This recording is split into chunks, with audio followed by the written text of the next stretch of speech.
Hey guys, welcome back to the Basement Workshop and the beginning of a new little mini series on tech tips, tricks, techniques. I did some restoration tip videos ages ago, and I think some of those need to be a little updated.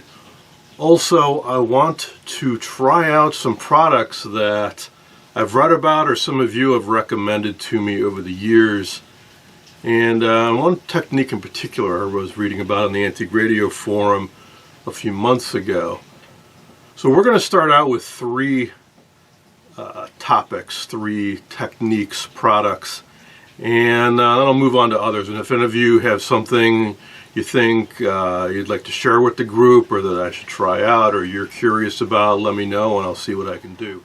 One product you guys have been telling me about for years under one brand name or another is water-based clear grain filler. I've done a lot of woodworking videos over the years and I've always used oil-based grain filler, which works fine, but it has some drawbacks in that setup time, dry time is typically 1 or 2 days. There's some odor and there's often shrinkage. You have to do a couple applications. This should take care of all of those, except it's clear, which I know some of you like. I prefer it to be darker.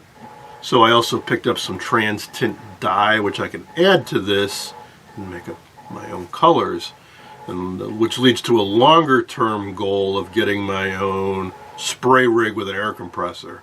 So instead of using aerosol cans, I can buy lacquer in bulk, tint it if I care to achieve a desired color, and then spray it. I have some larger cabinets coming up. I think it's long overdue. Another product is to address the age-old problem of loose tube bases and loose grit or plate caps, and that is sodium silicate, aka liquid glass. I was reading about this on the Antique Radio Forum.